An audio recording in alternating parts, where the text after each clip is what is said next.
Hey, 605 Speaks peeps. I am back and in way too bright of a light, but here excited to talk to somebody from what I consider the far north, but isn't really the far, far north of our state. Codington County, Watertown area.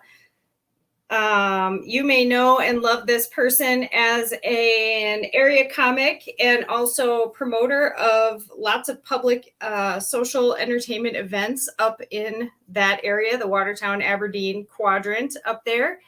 Also, I'm going to make him talk tonight about Little Free Garden, which is something he started and I would love to see to expand to every town and village in our state. And it's also his 28th wedding anniversary. So I thank his lovely bride for sharing his time with us tonight. Welcome to my screen. Hi, Lee Bruns. Hi, good to see you again, Jenny. How's it going up in the far north? Humid. It's humid. Oh, so you guys don't have snow? Not yet, but we have snow cones. So that's better. I was going to say, I don't think people understand it is possible for one part of South Dakota to be having a polar vortex and the other part to be having record-breaking heat. So yeah. Well, happy anniversary. You think about the state and our terrain, the assumption would be that the mountainous area gets the bad weather. They get more snow, but the temperatures generally don't get as cold as we get over here. Yeah, they get a lot of pockets of weirdness. Yeah. You know, and ours is sort of expansive and random hail constantly over there, and right. Yeah, that incredible cold that we get over here. I don't think they get that over there. Yeah, we live where the air hurts our face. Yeah. Yeah. No, it's unnatural.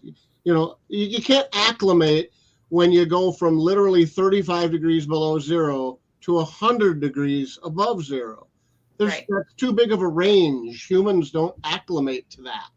Right. And we have times in January where it's so cold, like glass is breaking. And then the next day we're in shorts for a couple days because you got to take advantage of it when it happens.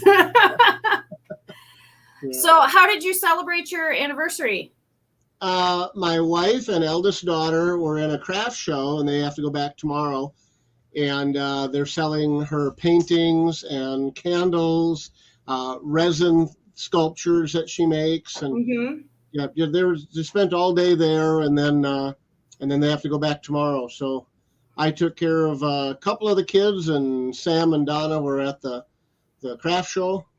This is a big weekend for art stuff across the state. There's the Native Art Pop-Up, or the POP is what they're calling it, in Rapid City. And there's a couple other art events. And this weekend is also the Brookings Art Festival. And you guys is yours called Junkin Market? There you go. Yep. Yep. And then, it's kind of like you could just I have air conditioning in my car. Maybe I just need to do a road trip tomorrow. Get a snow cone.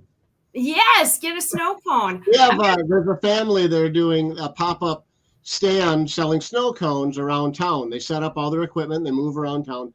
And I just think that's such a neat thing to offer as far as your corner pop-up food vending like that, Right. That's super. Right. Because that calls back to childhood. Yeah. I'm gonna throw the little ticker banner up here because one of the first things I want to talk about, even before we really talk about the Watertown area, because it is Little Free Garden season. When we talked last time during my 2020 series of this, it was littlefreeproducestand.com. Oh, I've got the wrong garden. Oh my gosh. Oh. littlefreeproducestand.com. Oh, hold on. Let me change that.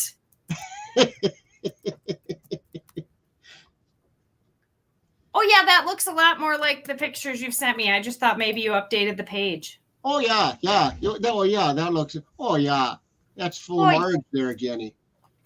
I know, I'm talking, my Midwest is showing. Oh, yeah. You know what would go real I'm good? not even. Some cheese would go nice on there, wouldn't that? Oh, if you put some cheese on there. How'd I do? LittleFreeProduceStand.com. There we go. Yay! Yeah, because that's even better. Because I can't garden, but I can eat vegetables. Yeah. If one pops up, please help out. Recently, we had a whole lot of kale, lettuce, a lot of herbs out there right now, a lot of Really? basils, thyme.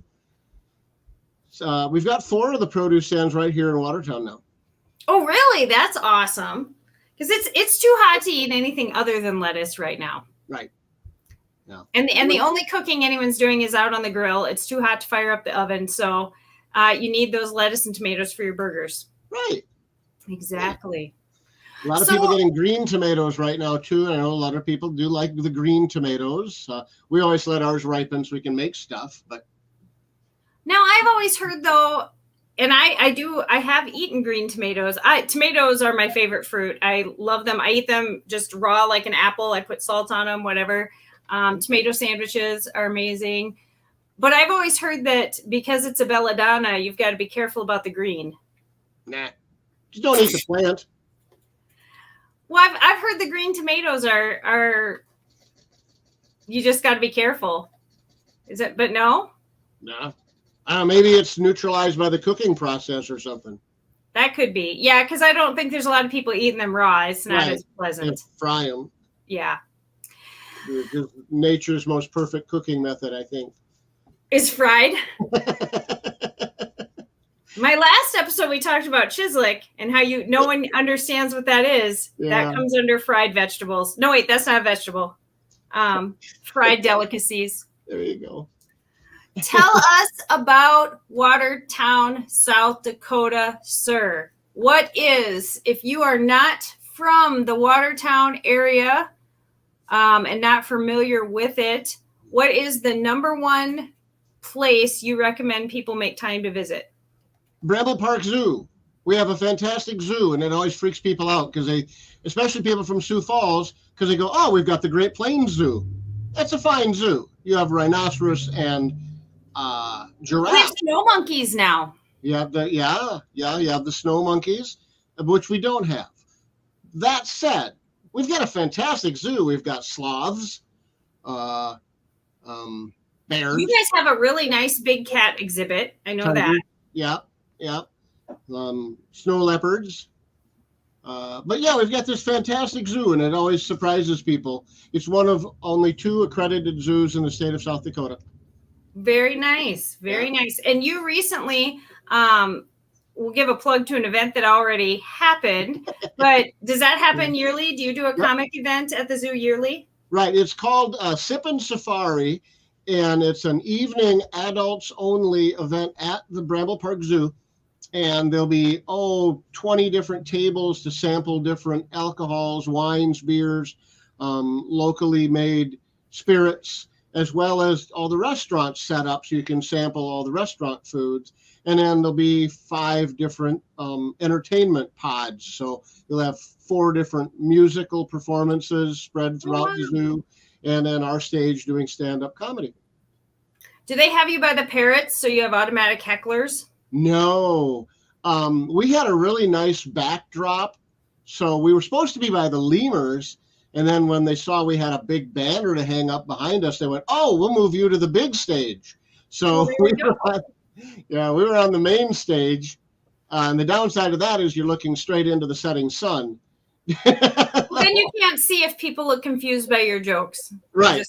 And it's a weird audience because they don't just come and sit down and hang out and watch you perform. They're sort of walking through between the booths. So you're telling jokes or shorter jokes, and then you can reuse material a little bit later when you know that everyone streamed through and it's different people. It's an evolving event. That's nice. Yeah, so it's really a different experience. And Timmy Williams comes every year, and this year we had Preston Williams and Jamie Tucker. All right. And, and they're just fantastic. And so that was a lot of fun. Very cool. Very cool. Raised a lot of money for the zoo. Watertown is, I consider it one of the bigger stops along the I-29 corridor north. What do you think Watertown is commonly famous for, that particularly in South Dakota, that we maybe all know, or that even someone coming not from here, if you said this thing, they would know it? Yeah, the Terry Redland Museum. Yeah, for sure. It's a huge, beautiful building. And Terry Redland's artwork, all his originals are on display there, all the wildlife art. It's almost colonial looking, that building. It's beautiful structure. And then they'll do different city events out there too. And the way his artwork is displayed, you start on the bottom floor with his early years and you spiral your way up through the floors to his newest stuff is on the top floor. Right down to his very last works, incomplete, before he died. That's amazing to know that somebody was pursuing their craft and their work right up to the end of their life, you know? Yeah. Yeah, it's just really amazing watching how his work evolved. And then there's an area in the lower floor too. Why can't I remember what it's called? Where they show the night sky. What's that called? Oh, like a solarium? There you go. There was solarium down there. And there was a local ice cream brand here in Watertown, Langenfeld's Ice Cream. And Langenfeld's were close family friends to the Redland family when Terry was growing up. In fact, it was Langenfeld's, his friend, Mr. Langenfeld's father, who had the former police motorcycle that Terry crashed, which mangled his leg, and that's why he got into art. Oh, wow. Right. So anyway, there's a Langenfeld's ice cream display downstairs there, and then you can go in when they have the theater working and show you all the constellations and everything in their theater. So it's a neat place. It's really neat. And planetarium. It's a planetarium with planets. Yes. Yes. Like an aquarium for the sky. For the sky. For planets. Yeah. Yes. Now that we've talked about all the ways to keep things captive, let's talk about keeping a captive audience. So you are known for your comedy adventures and trying to keep live entertainment alive in your area of South Dakota, as well as I know you were one of the comics that did amazing work during lockdowns to make sure people were still staying in the forefront. There was Zoom events and live stream comedy and things like that. And now that we're back into the real world, what are you seeing for entertainment in the Watertown area? Music is always fantastic. And the thing about oh boy, this is going to be awful because, well, here we go. We're going to do it anyway. If you're hiring entertainment, music is always great because people can talk while the performers are on stage. As rude as that is definitely a South Dakota audience thing. That is not normal everywhere. And you can get up and wander around, especially if it's a cover band. People will talk while the band is going. They'll get up and go to the bar. Whereas for a comedy show, stop talking. People will be on their phone while the band's playing. So right. It's a different energy. It's a different type of show. I'm finding out that the town can really support about one comedy show a month. That's awesome. Yeah, we do good at one comedy show a month. We get a good size audience. The venue can make money. The performers can get paid well. So that's working out real good. We had Nathan Holtz here recently, along with Chris Fryer. And we had Mike Brody. Yep, Mike Brody's fantastic. And John Boone came down from Aberdeen. So, and now we had Prairie Madness came out to Goodwin Lodge, which is a little town about 10 miles east of here that we were doing shows at. And now Preston Williams is going to be booking shows there. So, nice. Yeah. So, there's great stand-up comedy potential. Prairie Madness is so much more than just stand-up comedy, though. Yeah. It's to summarize them and just as a stand-up comedy group. Oh boy, that doesn't even scratch the surface. Right. Of that talent. They're fantastic. What one of the things we talked about in the past is that I had not known or quite realized the scope of the Watertown airport. Yeah. And you've talked before about how kind of what a hidden gem that is if you did want to come visit or just jump from a bigger city to there. Is that still the case? Is that right? They're just finishing up our new terminal, brand new terminal, and it's got restaurants in there now. We've got direct flights between Chicago and Denver. Oh yeah, so yeah. It would be easy to bring. Oh yeah, we big could get name entertainers in. Right. Studio 212 bought up the abandoned Shopco building here in town, and they're doing big events there. Uncle Cracker was there recently. They've had, wow. I think they had Warrant. They had a rapper that I'm unfamiliar with. The Jim Brewer yeah. Came and did a stand-up comedy show. So that's the biggest entertainment venue we have, and they're able to put on events much larger than I'm able to do. I couldn't do a Jim Brewer. I don't have access to a facility that big, and the scope of putting on an event as big as that is not within my skill set. But it's nice to know sometimes, I mean, even people who front their own shows and headline their own shows, you yourself are a headlining act, and you yourself are a book. Yes, you are. I've been to headlining shows with you. Nope, feature. You haven't been a headliner here? Never. It was a showcase show. I was the final performer, but no, I don't have enough material to be a headliner. I will say this, with all the comics, I deal with a lot of comics. I've probably, and this is not humility, this is just analyzing an awful lot of comics. I probably have the best grasp of my skill set. I'm really fully aware that I am not a headliner. I'm a strong feature. I'll do fine as a feature. I'm a great host and opener, but that's what I always say. I was made to be an MC. It's not just my name, which isn't even pronounced that way. It's Mac, but I was made to be an MC, and I always like to say, yeah, I'm your Friday night fluffer, because I can warm up a crowd. But then I'm gone before breakfast. So But it's all part of the puzzle at the end of the night. So you have a really great host and a really great opener. And at the end of the night, if the show goes right, if the host and the opener did their job right, your feature does well, your headliner does well.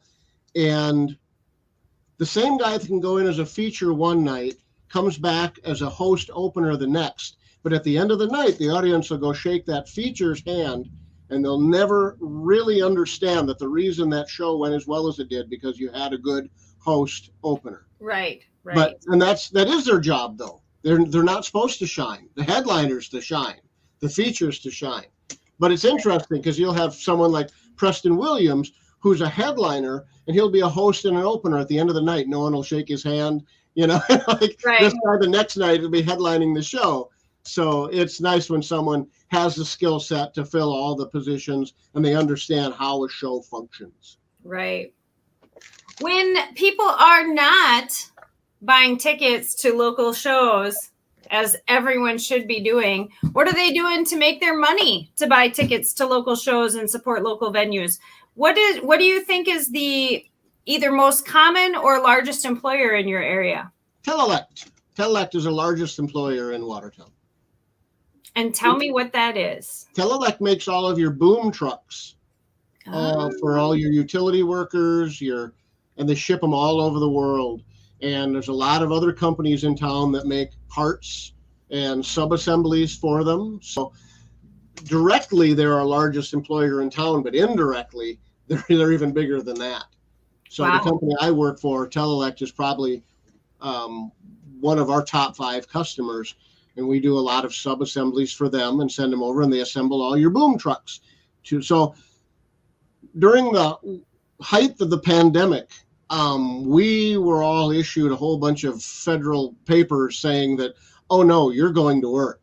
Because if Telelect stops, it's just a matter of time before the electricity stops.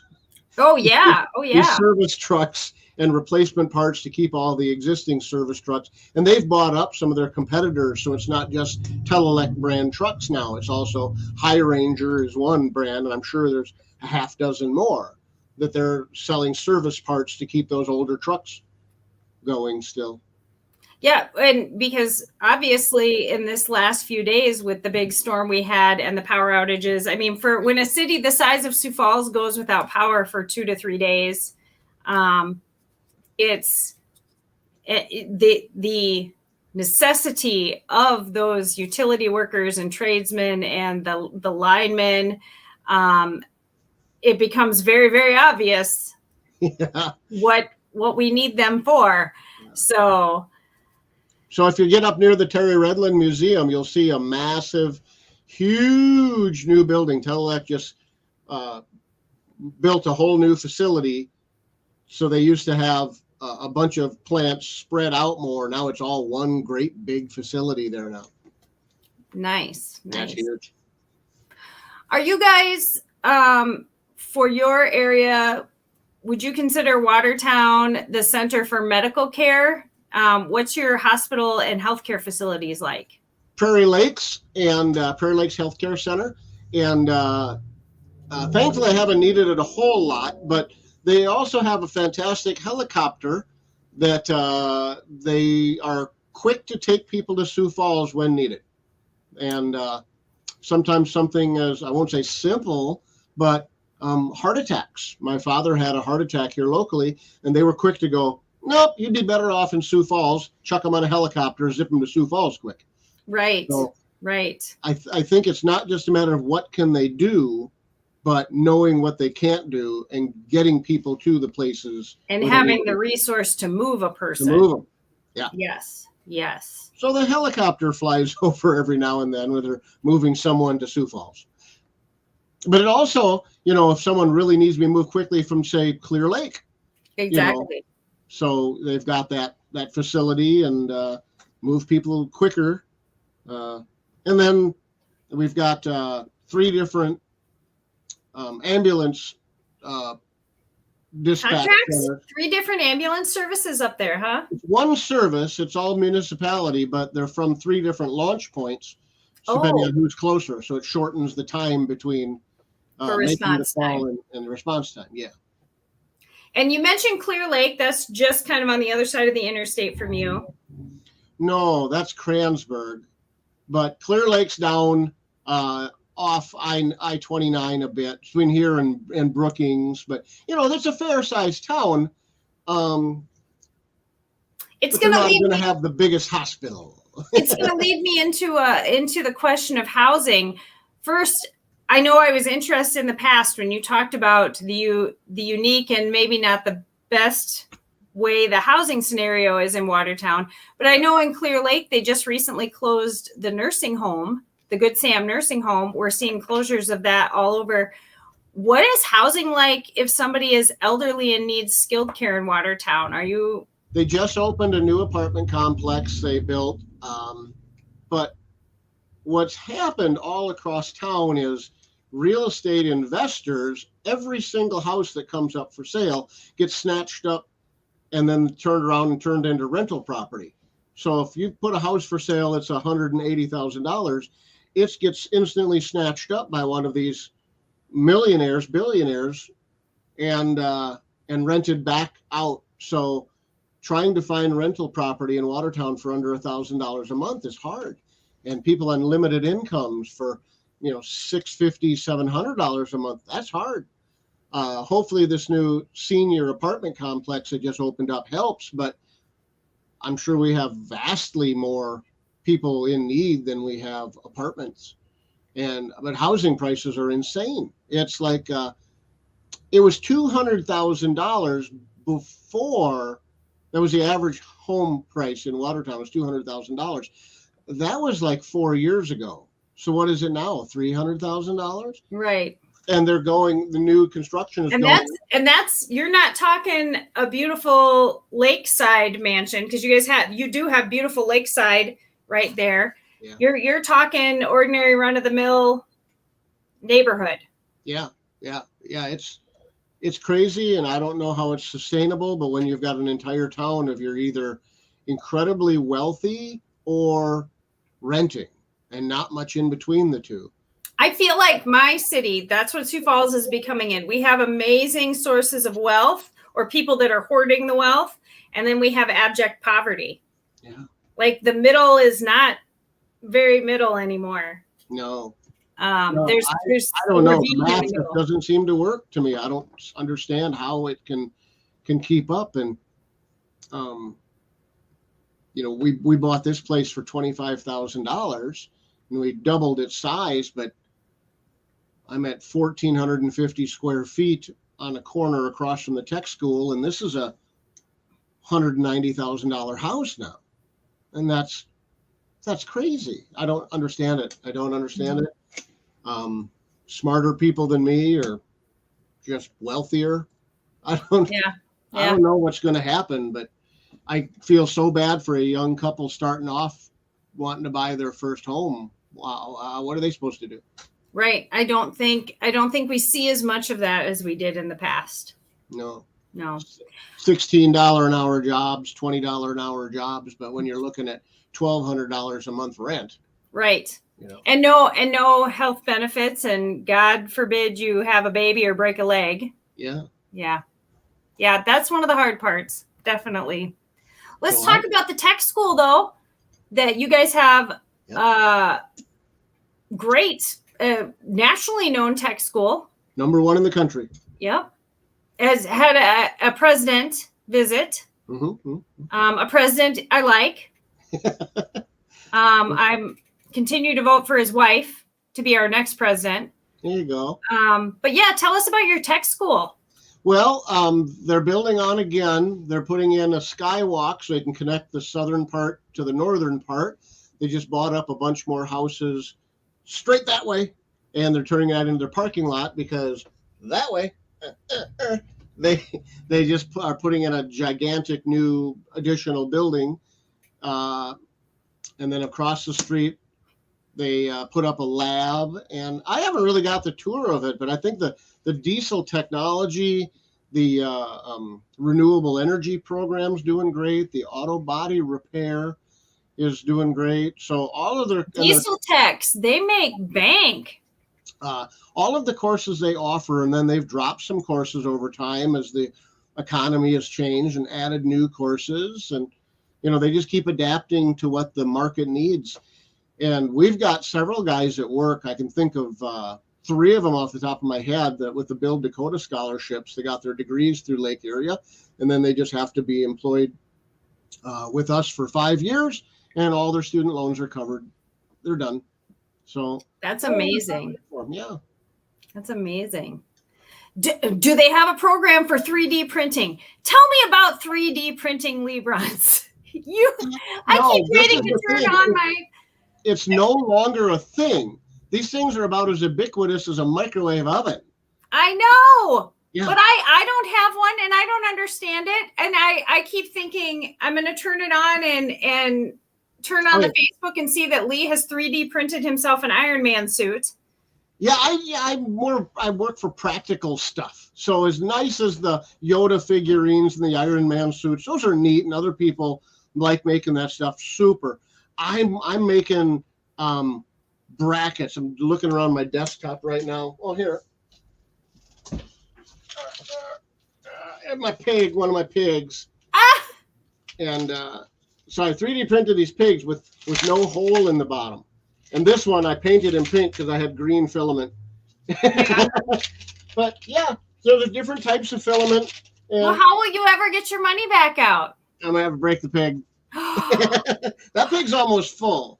I get a hole saw, I suppose, and punch a hole in his belly. But the Ender 3, the Ender brand, these aren't high end. You're gonna break the extruder; it's gonna fail. So a new extruder, the new extruder end, clampy arm is $14 for a new one out of aluminum, whereas the factory one comes in plastic. So there's going to be a few things going to upgrade. Remember back in the late late 80s, early 90s, when Lee Iacocca offered that $3,899 Dodge Omni. Remember that? That's a very specific reference point. Right. But they were of under $4,000 for a brand new car. And they were not a fancy car, but it was a brand new car. And it'd get you where you needed to go for under $4,000. Right. And that's what this entry-level 3D printer is. It's $150. And yes, if you want to go spend $1,000, oh yeah, you can get an incredible 3D printer there. But the upside to this entry-level 3D printers, you're going to learn about bed temperatures, extrusion rates, wall thicknesses, layer heights. You're going to learn about what's going on. So, all right, so now I've got the printer. Now you go to a simple one would be thingiverse.com, and there's all the models. Oh, I'd like this. I want to print that. And you grab the model and you save it and you move it to the little card and you adjust a few settings that you want to adjust depending on what type of filament you're going to use or what feed rate, what wall thickness, all that sort of thing. And stick the little card in your printer and hit print and stand back and just watch it create it. And they're kind of slow, you know, and the more money you want to spend, the faster they get. And if you want to print in different types of plastic, you know, if you're just doing figurines, a PLA is good. If you're going to use it to, I've got a couple bowls over there I made them out of ABS because you can run them right through the dishwasher when they're all done, you know. Wow. So a lot of practical stuff, motorcycle bracketry, replacement turn signal parts for your motorcycles. I think that is one of the things that intrigued me as I saw you were, because you're a motorcycle man, and I saw you like 3D printing things to trick out your bike or just to fix little minor things. And I'm like, wow, that's taking it into your own hands. And there's a bunch of stuff where the manufacturers, they don't want to keep making parts for a 1965 Honda. Well, if you don't have to inventory it, if the customer can come in and say, hey, I need this turn signal housing for my 68 Honda CL100. And the guy says, yeah, it'll be $25. You pay him. He says, come back in 2 hours. And he just prints it up for you in that 2 hours. That would be fantastic. Yeah, and you can have all these replacement parts for your out of production motorcycles and cars and little trim pieces. But it's incredible what's available as a free downloadable file from places like Thingiverse, or you can go to some place like Tinkercad, and which is a free CAD system, computer animated design, and design your own parts. And then just print them. What do I need printed? I'm gonna have to think about that. Yeah, mine's broken right now. I have a couple parts. This blue part right here, I need to go put on. It's the part that actually melts the filament as it oozes out. And mine. So you have to find another guy with a 3D printer to 3D print you new parts. Yeah, well, a lot of people do that. They buy their entry-level 3D printer and then upgrade a whole bunch of stuff as they go. But I also do metal work. I've got a full machine shop in my garage. So you can see the little, there we are. There's a little nozzle out to the end, and your filament would then go in the top, and it gets hot, this little heat block right there. And so anyway, replacement parts, because mine failed, this was like $9 for a new one. They're not expensive to keep them operational. But they're becoming so normal that it really shouldn't be a gimmick or something. Wow, 3D printing. Oh no, it shouldn't be.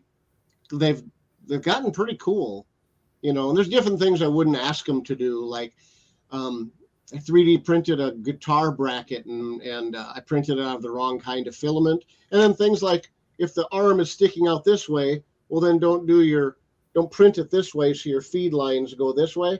Right. Then when the feed lines are this way, it'll probably break. So lay it flat and do your feed lines this way across it. Things like that as you're laying it up and designing it, how it's going to print.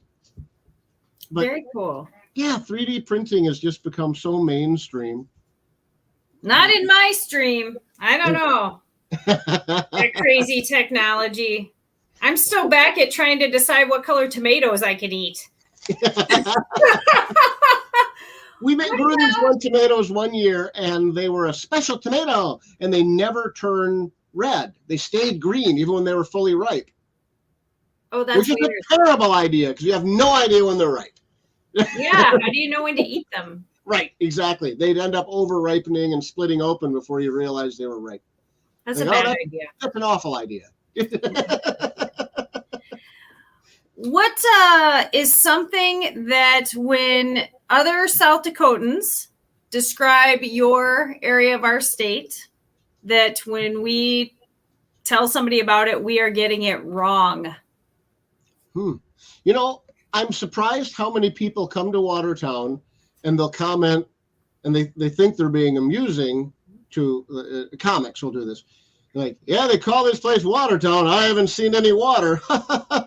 And it never gets a laugh because we're right in between two big lakes. If you haven't seen the water, that's on you. There's Right. a river that goes right through town. There's another river on the other side of town. If you haven't seen any water, that's not our fault. Right. Then you're very confused about the elements. Yeah. Because you guys I haven't seen any water. Well, come in the daylight. I'll check you in a lake. Go for swimming. Because you guys have Pelican and Kampesca, right? In Kampesca, the Sioux River goes through the middle of town, and Willow Creek goes on the east side of town. And Pelican is part of the parks department. You can through Game Fish and Parks, there's cabins and whatnot, right? Right. On the south side, they've got a wonderful facility. And then on Kampesca, we've got Stokes Thomas City Park, Memorial, that's a county park, and then Sandy Shores as a state park.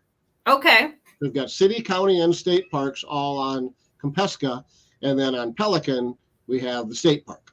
We stayed on Pelican once, and obviously the name implies there will be pelicans, which I think that's something people don't realize. Why would we that we have those in South Dakota?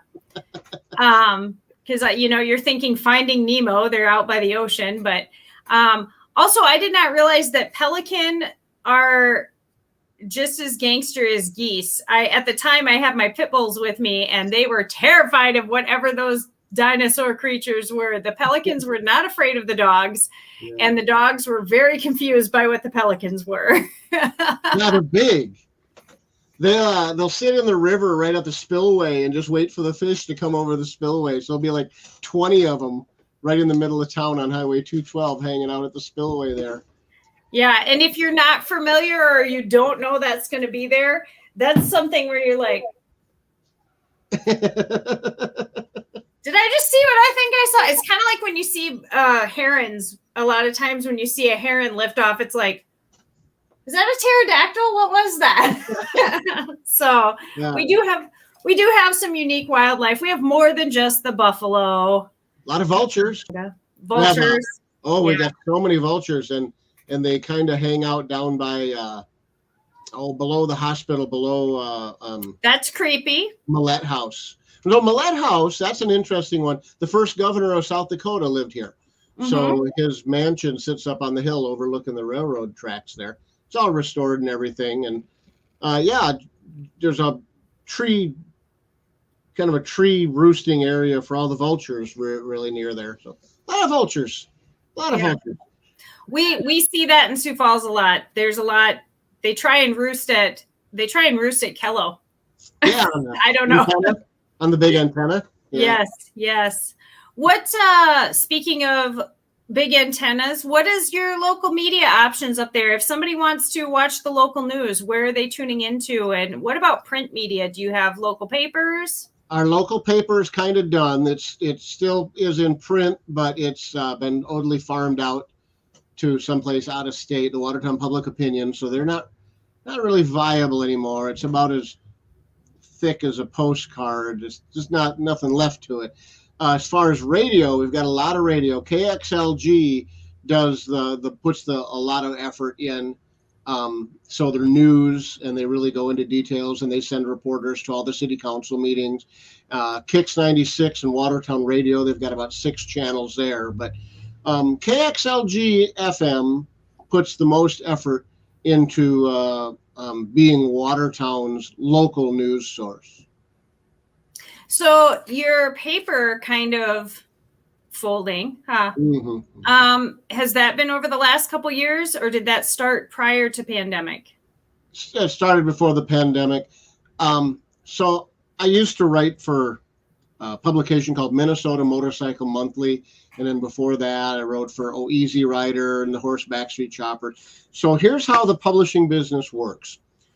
You put content in so that people want your print media. That gets you distribution. Once you've got a lot of people reading your product, now you can sell advertising, because you can go to the business and say, here's how many eyes we're going to put in front of your ad. Our local paper couldn't understand that they needed to include content. So their distribution dropped, therefore their advertising dropped, and they were so very confused. But why doesn't anyone want to advertise? Well, you've got to put some content there. Right. And that balance between content and advertising is a tightrope to walk. I get that. But if you're going to err, well, err on the side of too much content, not too little, because your distribution will suffer. Oh, boy. Yeah, if you don't have distribution, nobody's going to advertise in your newspaper. And when you're competing with our 24/7 online social media, free media world, right, it's hard. Yeah. So yeah, as the paper is, I think it's 75 cents or $1, and it's like 8 pages. It's so incredibly thin.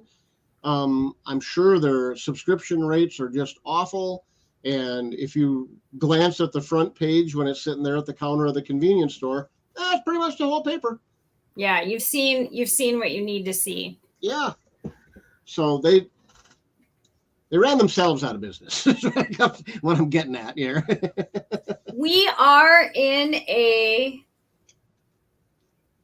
pivotal point in South Dakota history. This is an election year where a lot of changes could make big differences for our state, or if things don't change, it could make big differences for our state. Without making a statement about who to vote for or what to vote for, but looking at more like, I know we have a Senate seat up and a governorship, things like that. If someone came to you and said, I'm running for one of these high flex positions, when I get there, what does Watertown need me to do first? What do you think Watertown needs improvement-wise first? Well, that's hard to answer without just getting really depressing, in that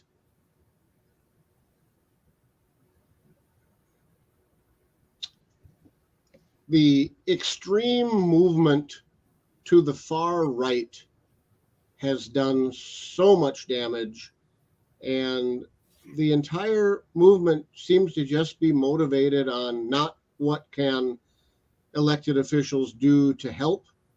It's how can they hurt people I don't like. And when your motivation isn't to make anything better, your motivation is simply, I'm going to vote for them because they're going to screw over people I don't like. They're going to hate the same people I hate. It's not a great, it's hard to remain optimistic about who they're going to vote for. Yeah. Well, let's say we had specific things on the table like housing, roads, healthcare, agriculture. If you had to pick one of those? None of the issues matter. Let's say it again. None of the issues matter. The only thing that matters is whether they've got an R after their name or a D after their name.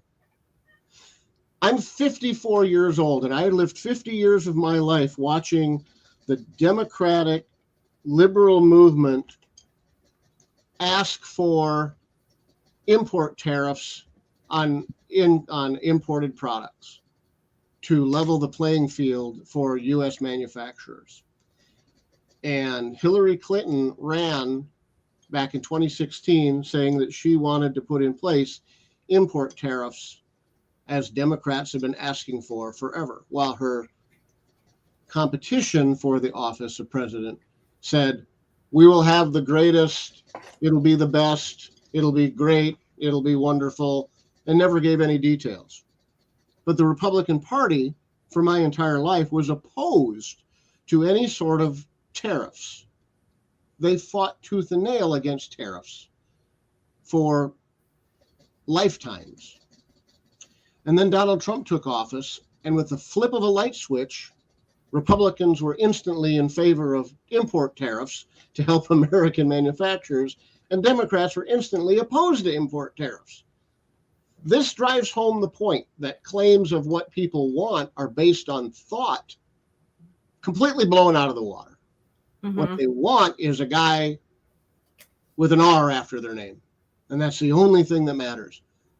Are they there for roads? Are they there for housing? Are they there for retirement, fiscal responsibility? Nothing matters. The only thing that matters is whether or not there's an R after their name.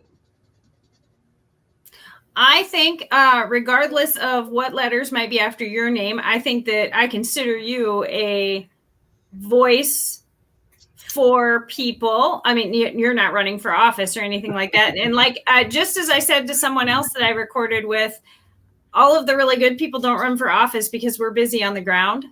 We're busy having real lives. And it leads me to want to talk to how you were involved in something that was a very visible media event to bring visibility to some of the folks in South Dakota and other places that maybe aren't getting the light shined on them as much as they should. Tell us about how your affection for motorcycles got you on HBO or involved with HBO. Right. Well, actually, it was Amy Rambo started the Watertown Love LGBTQ plus support group in Watertown. And when HBO was contacting her and they said, we want to do a motorcycle themed, do you know anyone that knows anything about motorcycles? And she said, oh, do I? Aren't you glad she didn't say, well, let me ask my friend Lee. Maybe he does. Yeah. So that's how it started. And then with the original contact, and I understand the nature of production, what they started when it was all theoretical there and what became the episode of We're Here, not a lot of the same. There was, so originally it was about exploring the diversity of motorcycling as a way to also highlight the diversity of people and humanity. And I went, oh, fantastic. Yes, this is exactly what I love about motorcycling. Here's dirt bikes, here's scooters, here's touring bikes, here's sport bikes, here's choppers. And if you saw the show, it was fingerless gloves, chaps, and playing into the same stereotypes of what America already thinks motorcycling is all about. And I went, well, that's too bad because and I don't want it to sound like any sort of a complaint because they do some fantastic work. It's a wonderful show. And that day of working with them was an incredible experience. It was just absolutely amazing seeing how much work and how hard those people work. So I was working with them for an entire day, supplied the motorcycles, moving the motorcycles, positioning the motorcycles. I would have needed you to ride the motorcycles. Like I have friends that have them. I know how to be a passenger. I'm not even a very good passenger. I spend most of my time. I do. I would need one. I love the way it feels and I love going fast, but I'm also like, is that a deer? Is that an alpaca? What the heck is that? Like, I'm always looking for something coming at me. So I spent the day with them but I was a little bummed that instead of exploring as much as you're showing the whole rainbow of people of the world, when it came to motorcycling, it went shoot down to this narrow little fraction of what motorcycling is all about. And specifically from a group of people who said, let's celebrate all people. Diversity. Only this little tiny bit of motorcycling. Yeah. It seemed weird. It seemed weird because when the guy was in my driveway, it was, well, here's a dirt bike that's still street legal, and here's a step-through scooter, and here's a sidecar rig, and here's a touring bike, and this one's adventure touring, and here's a full touring, and here's a sport, and I've got all these motorcycles, and they kind of went, yeah, got anything with straight pipes and a V-twin? Yeah. Does it go? Right. So we ended up with 3 cruisers, and they were neat bikes. We had a XS 650 Yamaha Bobber, an LS 650 Suzuki Savage, and a Moto Guzzi EV11. Did you just sneeze? Yeah. I don't think I've ever heard of a Moto Guzzi. Moto Guzzi, they're the second oldest motorcycle company. Really? Yeah, Indian started before Harley, but they were quite out of business for a long time. Harley started in 03, and you can throw an asterisk next to that one because it may have been 01. Anyway, and then Moto Guzzi started in 1923, and Moto Guzzi is still in the same plant in Mandello del Lario, Italy, since 1923. Wow. On the shores of beautiful Lake Como. I'll have to look some of that up. But they're hand-built Italian. They have sport e-bikes, but not full-on sport bikes. They're very robust. They're very durable. Obviously, they have to have good handling. But yeah, Moto Guzzi they're similar to Harley Davidson in that they're using an air-cooled pushrod V-twin, but it's a 90-degree V, and instead of the engine being sideways like on a Harley, it's in there straight, so the engine temperature runs much, much lower, so because the fins are out in the wind. More. Horsepower makes heat. If you want to make more horsepower, you will make more heat. Well, if you turn the engine this way, that rear cylinder is going to get real hot, isn't it? Yeah. So you neuter your engine so it doesn't melt itself to the ground. Okay. Turn the engine this way, suddenly you can now pump out a whole lot more heat and get rid of it, make a lot more power, and not give up engine life. That's what Moto Guzzi's done. They've been doing that since 1923. Well, today, to wrap up, I first of all, I appreciate you sitting down and talking with me again. But I am now finishing my episodes with, are you able to see these cards? Yeah. Pick a card. I see a two. Is that a two of clubs? Two spades. Two of something. It's a two. Okay, we're going to take the two. Okay. Lee, Mm. would you rather live in outer space or under the sea? Oh. Oh. I'm going to go under the sea. As long as everything's properly built, I'd say the odds of an asteroid strike are a lot lower. Good point. Good point. I've also seen too many of those movies where the guy goes out to check on something and floats away. Yeah. Like, at least if you float away in the sea, eventually you would hopefully just hit a fish another can cove at you least can something stay in. there, you know? Yeah. Yeah. At least a Yeah. fish. Well, Lee, in the Pineapple Under the Sea, thank you so much for telling me about Watertown and Codington County and keeping us all updated and keeping live entertainment, live and local, alive and more than just music in your area. Do you have any upcoming shows or anything that you want to plug? In September.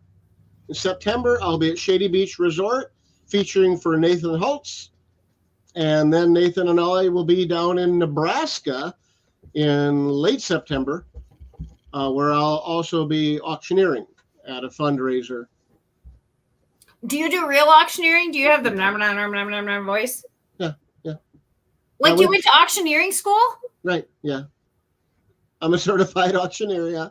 I've always thought I should have done that. It's counting. Want to learn quick? Okay. All right. Can you count 2.5? 2.5. 2.5. Now. What? Now. Now. Would you go 5? Would you go 5? Say 7.5. Say 7.5. Now 10. Now 10. Why is it counted that way? Because if you're doing $2.50 increments or $25 increments, so 2.5 now would you go 5? Say 7.5 now 10. You've just gone from $2.50 up to 10. So $5 would you go 10? Say 15 now 20 go 25. It's just organized counting, and a bunch of people will throw in a bunch of nonsense garbly-gook, and I don't like that because most of your fundraising auctions and estate sales, these aren't people that go to a lot of auctions, so throwing in a bunch of clutter just complicates things unnecessarily. So 2.5 now would you go 5? 5 say 7.5. 7.5 now would you go 10? And keeping track of who's got the bid. That's all it is. $2, would you say 4? 4 go 6. 6 would go now 8. And you're looking for your bidders and keeping track of who's got the bid. That's all it is, Jenny. And a lot of times at the bigger auctions, you've got somebody with you to keep track of the bidders. Yep. And help you with that. Yep. Your ring people, and so you'll listen to them so that you'll say, okay, I'll keep a track up the middle. Amy, you watch to the left. Jim, you watch to the right. And then I'll listen for them to go, yep. And that's Jim's got the bid, and then I'll watch up the middle. So I'll go here. And then I'll listen for them, and we'll work together as a team. And most of the time, you're actually working with other auctioneers, so you'll rotate through. Because if you were to try to call a whole 2.5-hour auction yourself, your voice would be utterly shot. Oh yeah. So you'll rotate through. I grew up knowing and loving auctions and auction culture, having all 3 of my grandpas working as part of John Morell or the stockyards, and all of them coming from farm backgrounds, and I always, and my grandpa would always say, this grandkid that never shuts up, we should get her into auctioneer school. And I should have done it. Well, thank you, Lee. Happy anniversary. Have a good night. We will make sure that we promote your show coming in September. Yeah. All Shady right. Beach, up on the shores of beautiful Big Stone Lake. Where is it at on Big Stone Lake? Next to Hartford Beach, called Shady Beach Resort. Shady Beach Resort in Big Stone. Okay. All right. Well, thanks, Lee. Bye. Oh, guess what Jenny Mac's new project is going to be? I'm going to learn how to be an auctioneer, and I'm going to talk really fast, and I'm going to have to learn how to count. So that's been yet another recording. Super grateful to Lee for coming on and talking about Watertown. I have been to his zoo up there. Well, it's not his personal zoo, but the zoo up there, it is true. It is a great little hidden gem. I do love it. And I do love the lakes up there. It's beautiful. It is, I think, an overlooked stop on the eastern side of South Dakota, as far as when South Dakota gets promoted to tourism, that's definitely an area people should stop and consider. And like he said, there's a lot of little areas around it that are also maybe off the beaten path, but worth visiting. If you or someone you know would like to talk to me about more about our state, my goal is to hit all 66 counties. Please go to 605speaks.com or email me at 605speaks@gmail.com and set up a time with me and sit down for an hour. It's this simple. I'm going to ask you easy questions like, how do you become an auctioneer? Thank you again, Lee, and to everybody that watched. Have a great rest of your afternoon, evening, whatever time you're watching this. Don't forget to wear a sweater. Bye.